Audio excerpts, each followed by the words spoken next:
कुर्ता पाजामा पहनकर इसलिए नहीं आया कि अभी रेडी नहीं हुआ है। बात को थोड़ा सा बना लिया। बिगड़ी बात को बनाने की कला भी सीखो। अपने घर की इज्जत बनाने की कला भी सीखो। कोई घर की समस्या हो तो बाहर उसका प्रचार मत करो। हर बात को किताबों में मत छापो और हर बात को हर आदमी से मत कहो। अपने दिल की बात उन्हीं से कहो जो लोग उसको अपने तक रोक सकते हैं। शिक्षक जब ऐसी बात कहता है, विद्यार्थी संतुष्ट हो जाते हैं और शिक्षक अपने चेहरे पर भी दुख नहीं रखता है। जैसे रोज हंसता हुआ पढ़ाता था उसी तरह से पढ़ा रहा है। विद्यार्थियों को फील नहीं होने देता है कि हमारे घर में कुछ खटर पटर हुई है। कितने लोगों का ऐसा स्वभाव होता है, घर में थोड़ा सा खटर पटर हो जाए तो दुकान पर जब बैठते हैं वहाँ भी उसका प्रभाव दिखाई देता है। बिजनेस में जाएंगे वहाँ भी उसका प्रभाव, ऑफिस में पहुँचेंगे वहाँ भी प्रभाव। ये सब प्रभाव से बचिए। घर की समस्या के प्रभाव को घर ही में छोड़ दीजिए और बाहर जहाँ कार्य करने के लिए तत्पर हुए हो, हंसते और मुस्कुराते हुए उस कार्य को सफल बनाइए। क्योंकि घर समस्या तो खत्म हो जाएगी शाम तक, लेकिन बाहर का कार्य अगर बिगड़ गया तो फिर वर्षों तक वो नहीं सुधरेगा। इसलिए घर की समस्या को बाहर तक मत ले जाइए। थोड़ा जोर से भी ताली बजाया करो।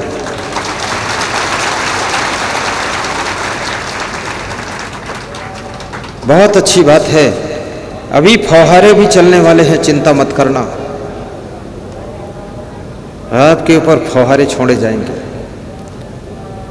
मेरे ऊपर तो कोई फौहारा नहीं है, केवल आपके प्रेम का फौहारा ही हमें ठंडा करता है। धन्य हो आप, कितनी श्रद्धा लेकर यहां बैठे हो। ये प्रेम की ही चुनौती है। पोथी पढ़ी पढ़ी जग मुआ, पंडित हुआ न कोय। 2.5 अक्षर प्रेम का पढ़े सो पंडित हो। आज रात में यहां देखने लायक करिश्मा था। सारे लोग जिसको जहां जगह मिली, किसी के पास बिछौना है, किसी के पास कम बिछौना है, कोई अपने घर से कुछ लाया है, कोई यहीं से कुछ चटाई वटाई बिछा लिया है। पूरे कैंप में लोग आराम कर रहे थे। सबको देख करके आने वाले आगंतुक अतिथियों को भी तसल्ली हो जाती थी कि इसी में कहीं हम भी एडजस्ट हो जाएंगे, सब ठीक है। ये मेला है, यहाँ किसी को रूम न मिले, ज़्यादा अच्छा बिस्तर न मिले, घबराना मत। यहाँ तो छिपरा मैया की धूल में ही लेट जाना और गुरुदेव के चरणों की धूल पड़ी है, कहीं कुछ बिछा करके सो जाना, इसी मंडप में भी सो जाना। और यहाँ अन्न क्षेत्र भी बहुत विशाल चल रहा है। हमारे विधायक लालजी राम जी बताते थे कि 22 अप्रैल से अन्न क्षेत्र प्रारंभ हुआ है और ये 22 मई तक चलता रहेगा, एक दिन बाद तक चलेगा। सब मेला उजड़ जाए तो भी कोई भूखा प्यासा आ जाए तो यहाँ भोजन मिलेगा। कल 20,000 मेला यात्रियों ने यहाँ पर भोजन भंडारे का प्रसाद ग्रहण किया है और मुझे लगता है आज संख्या और ज़्यादा बढ़ जाएगी। और मेरी इच्छा है 50,000 लोग लास्ट तक यहाँ भोजन भाव करें। और यहाँ तो ऐसे ऐसे दानी मानी आ रहे हैं, तुम सुनोगे तो दंग रह जाओगे। लोग कहते हैं उत्तर प्रदेश कैसा प्रदेश है। मैं कहता हूँ उत्तर प्रदेश भी अच्छा प्रदेश है। उत्तर प्रदेश से हमारे एक भक्त आए हैं, हर्षित वर्मा जी, जिनको गुजरात में पटेल कहते हैं, यहाँ पाटीदार कहते हैं, वहाँ वर्मा लिखते हैं वो लोग। DCM एक ट्रक वहीं से राशन भरकर लाए हैं बाराबंकी से और कह रहे थे सब राशन शुद्ध लाया हूं और यहां भंडारा करूंगा। कल 17 तारीख को उनकी तरफ से पूरा भंडारा होगा। आप देखोगे तो छोटा सा बच्चा है, कोई उम्र भी ज्यादा नहीं। अगर वो बच्चा यहां हो तो इधर आ जाए। है बच्चा? रात में 1 बजे पहुंचे हैं। हर्षित पटेल हैं, पॉलिटिक्स में भी सेवा करते हैं और मेरे परम भक्त हैं। बचपन में ही गुरु नाम ले लिया था।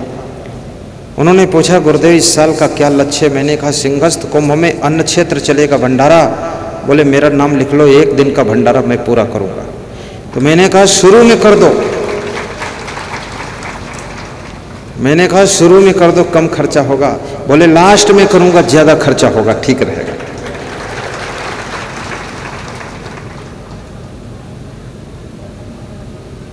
यहां अन्न क्षेत्र भी सेवा के लिए खोला गया है। कोई मुझे पहचानता हो या न पहचानता हो, जानता हो या न जानता हो, इसकी कोई जरूरत नहीं। चाहे तुम किसी पंथ के हो, किसी जात के हो, किसी संप्रदाय के हो, किसी देश विदेश प्रदेश के हो, इससे भी लेना देना नहीं है। आप इंसान हो तो आओ जी, खाओ जी, और प्रवचन सुनो जी, मेला घूमो जी, और फिर आओ जी, फिर खाओ जी, तब घर जाओ जी।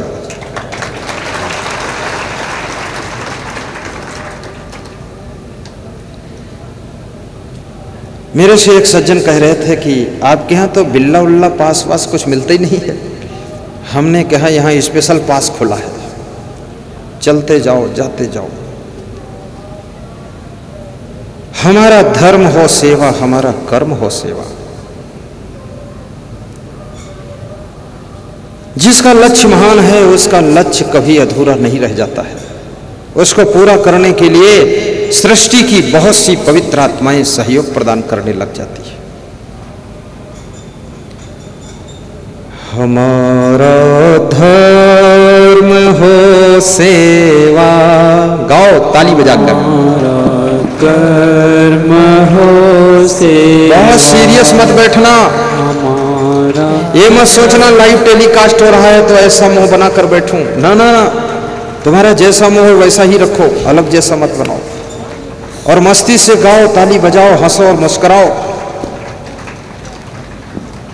हमारा धर्म हो सेवा, हमारा कर्म हो सेवा, हमारा धर्म हो सेवा, हमारा कर्म हो सेवा।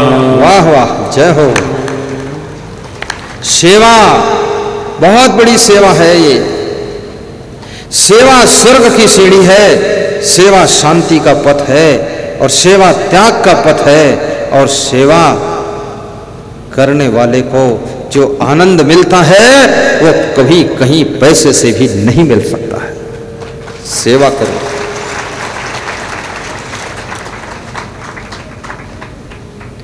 हमारा धर्म हो सेवा, हमारा कर्म हो सेवा, हमारा धर्म हो सेवा, हमारा कर्म हो सेवा। सदा सत्संगियों में मिल हमें सेवक बना जाना। सदा सत्संगियों में मिल हमें सेवक बना जाना। सदा सत्संगियों में मिल हमें सेवक बना जाना। हमें सेवक बना जाना।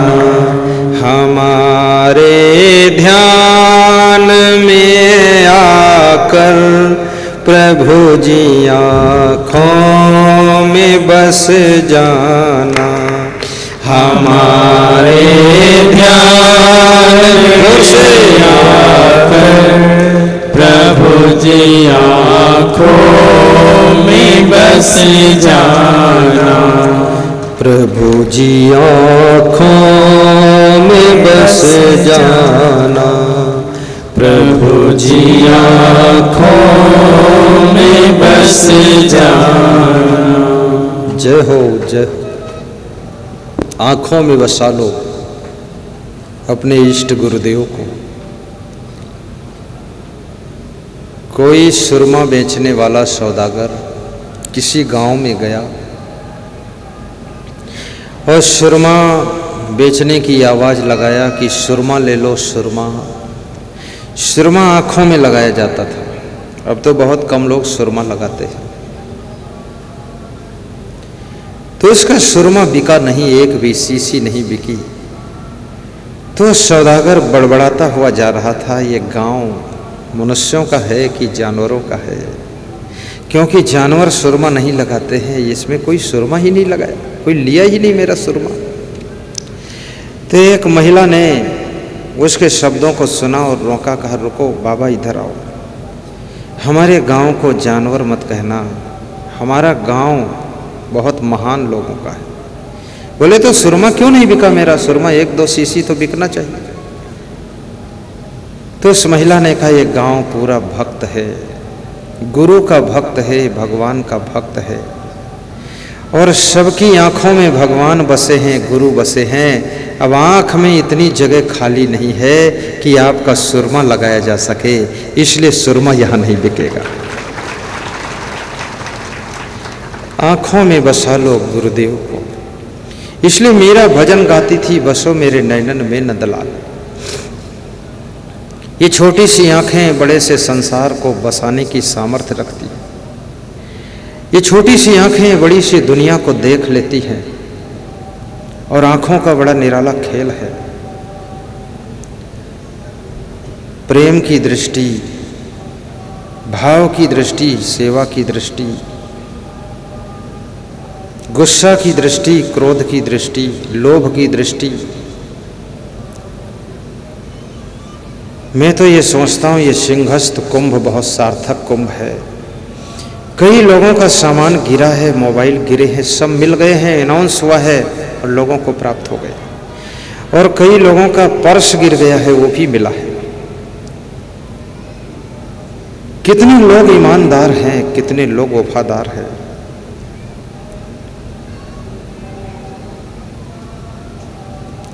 प्रेम की गंगा बहाना। शिक्षक स्कूल से घर वापस लौट रहा है और रास्ते में मुस्कुरा रहा है। क्या संसार है। ये वही माँ है जिसने अपने आंचल का दूध पिलाया था, ये वही माँ है जिसने गोद में खिलाया था, ये वही माँ है जिसने 9 महीने पेट में रखा था। आज ये वही माँ है जिसने मेरा पाजामा उठाकर फेंका है। सुबह जो इंसान आपको मिलता है वो इंसान दोपहर में चेंज हो जाता है, शाम को फिर चेंज हो जाता है। ये मत सोचना आदमी का शरीर तो वही रहता है, संस्कार बदलते हैं। महात्मा बुद्ध को प्यास लगी थी, उन्होंने अपने शिष्य आनंद से कहा कमंडल लेकर जाओ, पास में छोटी सी नदी है, वहाँ से पानी भरकर लाओ और मुझे पिलाओ। महात्मा बुद्ध का प्रमुख शिष्य आनंद था, आनंद उसका नाम था। आनंद कमंडल लेकर जाता है। उसी समय नदी में कोई बैलगाड़ी इधर से उधर क्रॉस करती है, पानी गंदा हो जाता है।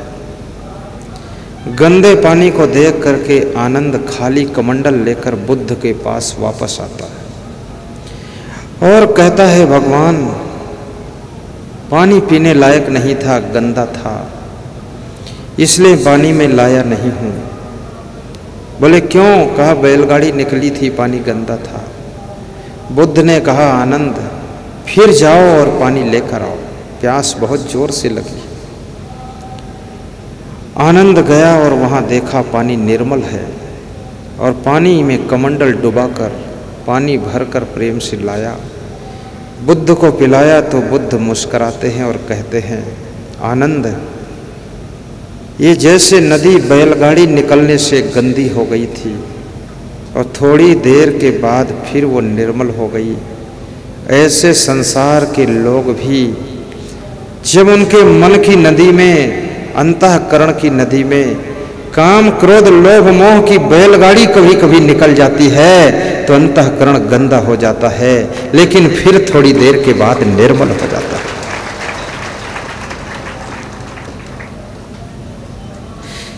महात्मा बुद्ध उदाहरण देकर समझाते थे।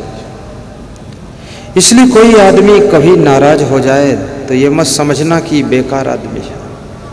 कभी किसी बात से उसको दुख लग गया, थोड़ा आपसे असंतुष्ट दिखाई देगा, लेकिन एक बात याद रखना, जहाँ प्रेम होता है वहाँ आदमी असंतुष्ट हो सकता है, लेकिन आपसे द्वेष नहीं कर सकता है। दुखी हो सकता है पर आपसे नफरत नहीं कर सकता है। दुख हो जाएगा उसको और दुख में कुछ बोल भी देगा, लेकिन आपसे द्वेष नहीं होगा। यदि उसको द्वेष हो जाए तो समझ लेना अभी तक जो प्रेम कर रहा था वो प्रेम करने का ढोंग कर रहा था, प्रेम नहीं था, बल्कि वो कामना और वासना की पूर्ति के लिए प्रेम कर रहा था। प्रेम में द्वेष नहीं होता है, दुख तो हो सकता है, प्रेम में रोना तो हो सकता है, लेकिन प्रेम में क्रोध ये नहीं आता है। याद रखना, प्रेम की बहार निराली होती है, इसलिए प्रेम में कभी दुख हो जाए तो भी दिल को थाम लेना और थोड़ा इंतजार कर लेना, थोड़ी देर के बाद सारा माहौल ठीक हो जाएगा। बहुत मार्मिक बातें हैं। शिक्षक मुस्कुराता हुआ घर को आ रहा है। समस्याओं के बीच में भी मुस्कुराना सीखो, कांटों की गोद में गुलाब जैसे खिलना सीखो, दुखों के बीच में भी हंसना सीखो, गरीबी में भी अमीरी जैसा आनंद में रहना सीखो। सब कुछ खो गया हो फिर भी अपनी मस्ती को बचाकर रखना सीखो। मयूर के पास में कुछ भी नहीं है, दूर कहीं बादल गरजते हैं, मयूर नाचना शुरू कर देता है। ऐसे आपकी जिंदगी में भी कुछ हो न हो, लेकिन मस्ती रहनी चाहिए, नृत्य रहना चाहिए, आनंद रहना चाहिए और आपकी जिंदगी में हंसी खुशी बनी रहनी चाहिए। क्योंकि जिसके जीवन की हंसी खुशी विदा हो जाती है तो समझो अब डेड बॉडी हो गया है, अब कुछ बचा नहीं है। मुर्दा न हंसता है न खुश होता है, पड़ा रहता है।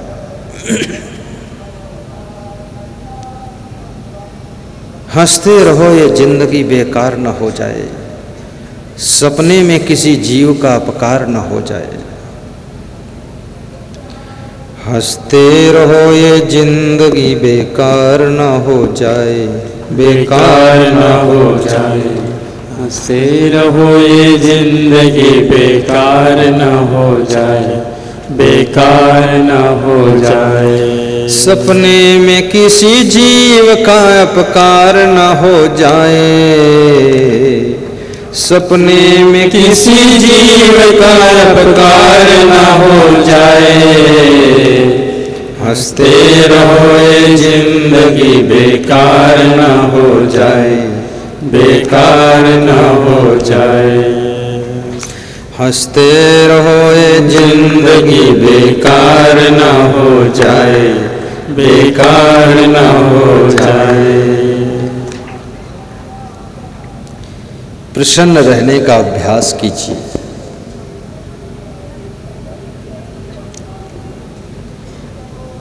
जब तुम हंसते हो तुम्हारे शरीर में, बॉडी में एंडोर्फिन्स केमिकल बनता है और वो केमिकल ऐसी सामर्थ्य रखता है कि आपके शरीर में रोगों से लड़ने की शक्ति प्रदान करता है।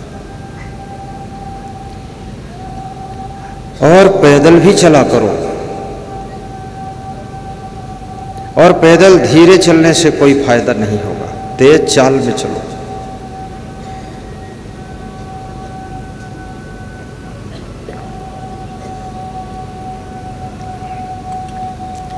सुबह शाम गरम गरम पानी आधा आधा लीटर पी लिया करो।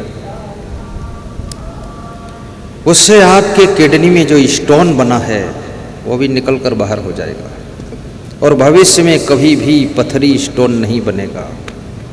गरम गरम पानी मैं पीता हूँ, लेकिन इसलिए नहीं पीता हूँ कि हमारे स्टोन बना है, बना कुछ नहीं,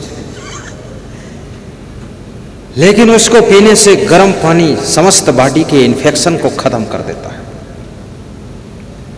बॉडी के जहर को खत्म करता है, अंदर पॉइजन बनता है इसमें। इसलिए गर्म पानी पिया करो और फिर दिन में ठंडा पानी भी पियो, लेकिन ज़्यादा चिल्ड वाटर मत पियो। चाय कम से कम पियो, दिन भर में 2 चाय बस। कितने लोग कहते हैं भोजन मिले न मिले, चाय नहीं मिलेगी तो जी नहीं सकता। 2 कॉफ़ी पी लो बस, काफ़ी है। ये 12-12 चाय पीने से आपका लीवर भी डैमेज हो जाएगा। चाय में हल्का नशा होता है जो आपके शरीर को जोश में लाता है, इसलिए चाय पीने वाले जल्दी चाय छोड़ नहीं पाते। लेकिन चाय नशा नहीं है, चाय नाश्ता भी है।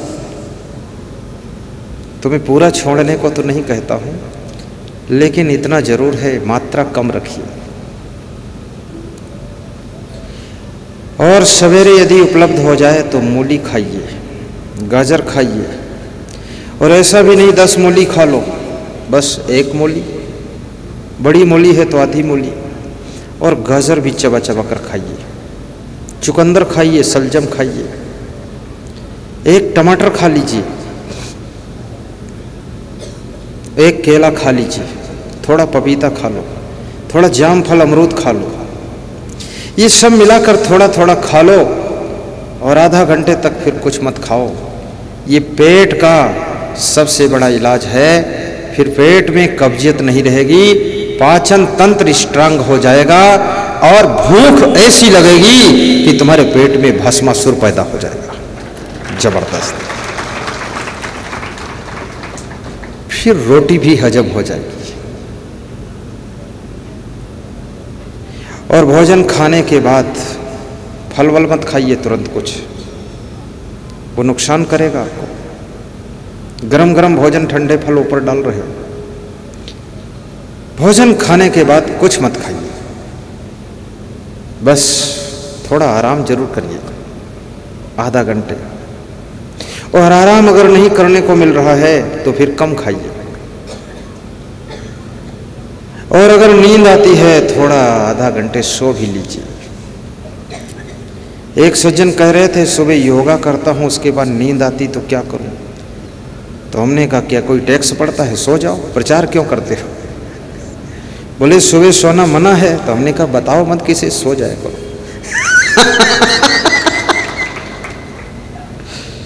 अब नींद आ रही है तो सो जाओ थोड़ा। एक सज्जन ने मुझसे कहा ध्यान हमें सिखा दो। तो मैंने कहा मैं बैठकर ध्यान सिखाता ही नहीं हूँ, मैं तो लेट कर सिखाता हूँ। तो लेट जाओ तुम। और लेट कर उसको ध्यान सिखाया, वो 2 घंटे सोता रहा। 2 घंटे बाद उठा, बोला जैसा सुख आज मिला ऐसा कभी नहीं मिला। तो हमने कहा ध्यान में थे कि नींद में? बोले कुछ पता ही नहीं चला कहाँ थे हम।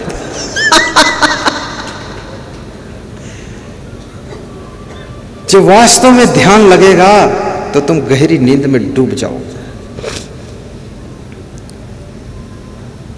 अगर तुम जागने के लिए ध्यान कर रहे हो, सीधे बैठने का ध्यान कर रहे हो, तो आत्मा परमात्मा का ध्यान हुआ कहाँ?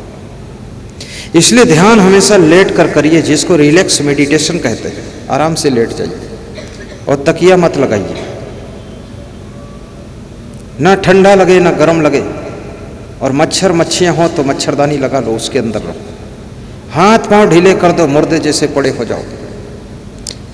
मुर्दा नहीं हो लेकिन मुर्दा जैसे। आंखें बंद कर लो, लंबी सांस ले लो, सब सोचना बंद कर दो, विचार बंद कर दो। और गहरी नींद अगर आ रही है तो उसको भी रोको मत। नींद नहीं आ रही तो बुलाओ मत, और फिर ध्यान में डूब जाओ। जब ध्यान की गहराइयों में पहुंचोगे तो आप महातुरी अवस्था में चले जाओगे, जहां पर शरीर गहरी नींद में सो जाएगा। उसके बाद जब आंख खोलेगी तो आपकी पूरी बॉडी रिलैक्स होगी, मन रिलैक्स होगा और आपको ऐसे सुख की अनुभूति होगी जो जिंदगी में कभी नहीं हुई है। इसलिए लेट कर ध्यान करो। लेकिन ऐसे समय में मत करना कि ट्रेन छूटने वाली हो, ध्यान लगा रहे। थोड़ा टाइम भी फ्री होना चाहिए और ज्यादा आपाधापी की जिंदगी भी मत जियो, ऐसा नम्र निवेदन है। थोड़ा आनंद से भी रहना सीखो। समय निकाल कर सत्संग में भी जाया करो। कितने लोग सत्संग में आते हैं तो घोड़े की पीठ पर बैठ कर आते हैं और मेरे निवास के पास घोड़ा खड़ा करते हैं और कहते हैं मिले तो मिले, नहीं तो जा रहा हूं। तो मैंने कहीं घोड़ा मेरे ऊपर न चढ़ा देना। इतनी धमकी से सूचना आती है अंदर कि गुरुजी नहीं मिलेंगे तो तुरंत जा रहा हूं। मैंने कहा कि ऐसी भक्ति से भी भगवान बचाए। ये किस मॉडल की भक्ति है? ये धमकाते हो गुरुजी को। थोड़ा तसल्ली रखो।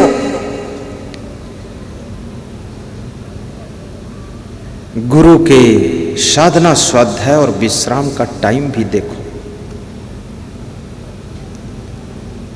दूर से भी उनका दर्शन कर लिया करो और समय लेकर नजदीक भी बैठकर बातें कर लिया करो और उनका प्रवचन भी ध्यान से सुन लिया करो।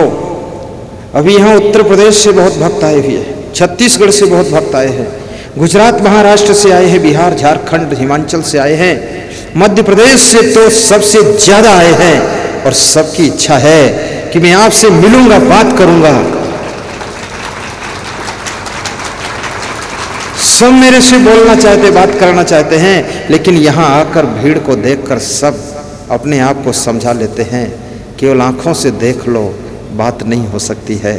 अब जिंदगी में दोबारा मिलेंगे तब बात होगी। सब समझदार हैं।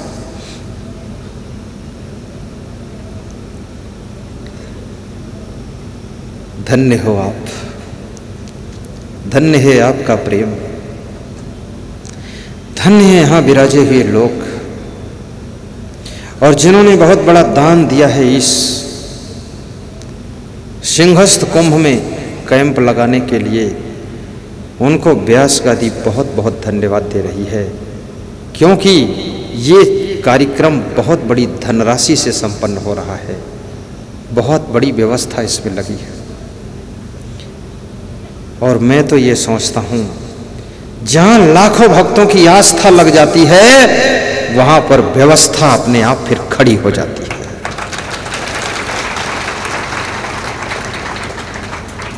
व्यवस्था को जन्म देने वाली आपकी आस्था है। जहां आस्था है वहां व्यवस्था है, नाश्ता है, रास्ता है।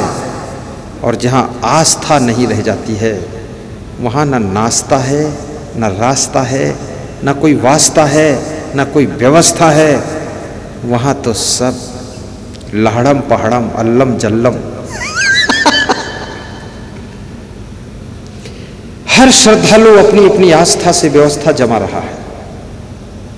कितने लोग मेरे लिए पानी की बोतल ले आते हैं कि आप पी लेना।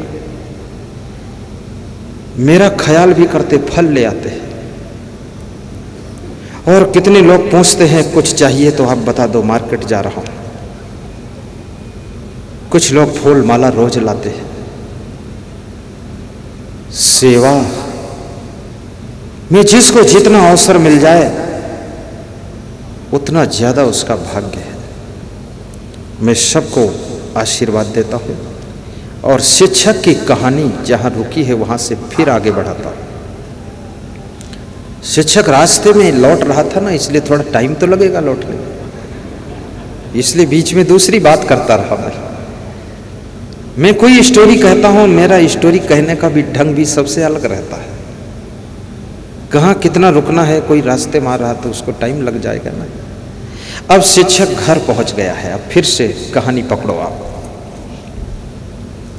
शिक्षक द्वार पर देखता है कि मेरी माँ बैठी हुई है और माँ अपने बेटे को देखकर मुस्कराती है। जो माँ अपने बेटे को देख करके मधुर मधुर मुस्करा ना सके, उस माँ के अंदर माँ के गुण कम हैं, अन्यथा अपना बेटा सबको अच्छा लगता है। एक गाय भी अपने बच्चे को देखकर खुश होती है और उसको चाट लेती है। जानवर भी अपने बालक से प्रेम करता है। इंसान होकर, नारी होकर, माँ होकर अगर अपने बालक से प्रेम न कर सको तो समझो जानवर से भी हम गए गुजरे हैं। जानवर ने बाजी मार ली और हमने बाजी हारी है। प्रेम करना चाहिए। माँ मुस्करा देती है, शिक्षक भी मुस्करा देता है और झुक करके माँ के पैर छूकर प्रणाम करता है, कहता है माँ सादर प्रणाम। माँ सिर पे हाथ रखती है। याद रखना, दो दिलों के बीच में कोई अनबन भी हो गई हो तो भी प्रणाम बंद मत करना, आशीर्वाद देना मत बंद करना। दो चीज़ें आपके जीवन में सदैव रहना चाहिए। छोटों को आशीर्वाद दीजिए और अपने से बड़ों को धन्यवाद दीजिए। जिस घर में आशीर्वाद और धन्यवाद की परंपरा है उस घर में कभी वाद विवाद नहीं होता है। और आज हिंदुस्तान नहीं, पूरे विश्व के अंदर धन्यवाद और आशीर्वाद की परंपरा कमजोर होती जा रही है। इसलिए घर घर में वाद विवाद बढ़ता चला जा रहा है। धन्यवाद और आशीर्वाद को बढ़ावा दीजिए, वाद विवाद को खत्म कर दीजिए। सपोज आपकी पत्नी ने किसी रोज बहुत अच्छा भोजन बनाया तो उसको धन्यवाद दे दो कि भोजन बहुत अच्छा है, लेकिन रोज रोज किसी को धन्यवाद भी मत देना, अन्यथा धन्यवाद सुनने की आदत बन जाएगी तो रोज खुराक पूरी भी नहीं कर पाओगे। कभी कभी इंजेक्शन लगाना। और कभी आपके पति ने कुछ नया काम किया, बड़ा काम किया है तो अपने पति को भी धन्यवाद दो। अपने बेटे को आशीर्वाद दो, लाड़ी को आशीर्वाद दो, बहू को, शिष्यों को आशीर्वाद दो। शिष्य लोग गुरु को धन्यवाद दें, धन्य हो गुरुदेव, जीवन को निर्माण कर दिया। आप ना मिलते तो न जाने कहाँ कहाँ नौकरी करता, मजदूरी करता, कहाँ कहाँ दुकान खोलकर पान ठेला चलाता कि खुद ही ठेलम ठेला हो जाता। क्या दशा दुर्दशा होती। आपकी शरण में छोटी सी सेवा करके शुद्ध भोजन, शुद्ध कपड़े पहन रहा हूँ, साधना कर रहा हूँ, आत्मा का कल्याण भी हो रहा है। गुरुदेव धन्य हो। आप जिनको जिनको नहीं मिले हैं वे सब आत्माएं भटक रही हैं, क्या दशा हो रही है। ऐसा गुरुवर को भी धन्यवाद देना और कहना कि धन्य हो जो आपकी वजह से हमारा जीवन संभल गया। जिसमें मैं कभी कभी अपने गुरुदेव पूज्य श्री क्षमादेव जी को धन्यवाद देता हूँ और विशेष धन्यवाद देता हूँ। अपने छोटे गुरु गुरुमन देव को भी धन्यवाद देता हूँ। हमारे गुरुदेव गुरुमन देव आज आश्रम से चल चुके हैं, रात तक आ जाएंगे और कल आपको यहाँ दर्शन भी देंगे। हमारे जो मुख्य गुरु श्री क्षमादेव जी हैं, कम से कम मैंने 101 बार उनसे निवेदन किया है कि आप भी आओ यहाँ चरण धूल रख दो, तो वे जवाब बड़ा अच्छा देते हैं, बोले तुम चरण धूल बना दो वहाँ। मैंने कहा आप गुरु हो, बोले तुम भी गुरु हो। तुमने कहा हम शिष्य हैं आपके, बोले हमारे शिष्य हो लेकिन किसी के गुरु हो, तुम ही चरण धूल करो, हम नहीं आ पाएंगे, शरीर कमजोर है। लेकिन मेरा आशीर्वाद है, खूब बड़ा भंडारा करो, खूब अच्छा सत्संग करो। और मैं रोज मोबाइल में तुमसे बात करना चाहता हूँ, तुम बिजी रहते हो, फिर भी 2-4 दिन में कर लिया करो। और मैं नहीं आ पाऊंगा, लेकिन मेरा आशीर्वाद सूक्ष्म रूप से पहुंचेगा, वहाँ के दर्शनार्थी श्रोताओं का भी कल्याण होगा और तुम्हारा भी कल्याण होगा और हमारे जितने शिष्य हैं सबका उद्धार होगा और ये कुंभ मेला सफल होगा। इसलिए मैंने इधर गुरुदेव के नाम से कुटिया बनाया है। कबीर कुटी, क्षमा कुटी, गुरमन कुटी। अब तुम किस कुटी में हो? कुटी में रहो तो त्रिकुटी खुल जाएगी आपकी। हाँ, कुटी उनके नाम से बना दिया। अपने अपने गुरु को भी धन्यवाद देना। किसी के प्रवचन से जीवन आपका सुधर रहा है, उनको भी धन्यवाद देना। किसी के सानिध्य से आपका स्वभाव अच्छा हो गया है, उसको भी धन्यवाद देना। किसी के सहयोग से बिजनेस में आपने टॉप किया है, उसको भी धन्यवाद देना। और किसी के सहयोग से जिंदगी में कहीं भी कोई राहत मिली है तो धन्यवाद देने को मत भूलना। कहना कि धन्य हो जो आपकी वजह से हमको हेल्प मिली और उस हेल्प से आज मैं सेल्फ हो गया, अपने पांव खड़ा हो गया। हमारा जो जो भक्त लोग प्रोग्राम कराते, मैं उनको भी धन्यवाद देता हूं कि धन्य हो आप सबको धन्यवाद है। क्योंकि प्रोग्राम कराना भी कोई छोटी मोटी बात नहीं। यहां पर जितने लोग बैठे हैं ये इधर, ऐसे तो मैं 29 वर्षों में कम से कम 5000 बड़े बड़े कार्यक्रम किया हूं। और याद रखना 29 वर्षों में छोटे छोटे कार्यक्रम करीब करीब 20-25 हजार किया हूं। बहुत कार्यक्रम किया हूं, चप्पे चप्पे घूमा हूं। और भक्तों की कुटिया में ही रहता हूं ज्यादा। लोग मुझसे पूछे आप मेन किस आश्रम में रहते हो, तो हमने कहा हम तो भक्तों की कुटिया में ही रहते हैं। बोले आपको मिलने आऊं तो कहाँ आऊं? हमने कहा जहां मैं हूं तहां आ जाओ। बोले आश्रम पर मिलो, तो हमने कहा आश्रम मिलेगा, हम तो मिलेंगे नहीं। तो बोले आश्रम से क्या लेना देना? तो हमने कहा मुझसे लेना देना है तो आ जाओ भक्तों के यहाँ। बोले वहाँ का एड्रेस कहाँ ढूंढूं? तो मैंने कहा आस्था भजन चैनल में रात 9 बजे मेरा प्रवचन आता है 20 मिनट, उसमें नीचे पट्टी लिख करके आती है कि मैं कहाँ हूँ, जहाँ हूँ वहाँ आकर के मिल लेना, वही सब बात हो जाएगी। धन्य है लोग। इसलिए गुरु के प्रोग्राम भी कराना चाहिए। जैसे आपके गांव से कितने लोग आए, मैं पूछता हूं, एक सज्जन को खड़ा करता हूं, पिंपरी राजा खड़े हो जाओ, औरंगाबाद सखाराम, तुम्हारे गांव से कितने लोग आए? 10 लोग आए, बैठ जाओ। जब मैं इनके गांव में गया था सत्संग करने के लिए तो 10,000 लोग सुन रहे थे और यहां 10 लोग आए। और ये वो बंदा है जिसने 20 कुंटल नुक्ति बना करके बांटा था। और ये वो बंदा है जिसने पूरे एरिया में सत्संग की लहर दौड़ाई थी। ये वो बंदा है सखाराम घोरपड़े जो कि इस कार्यक्रम में वॉलेंटियर लेकर के आए हैं। और इनके कुछ नियम हैं, व्रत हैं।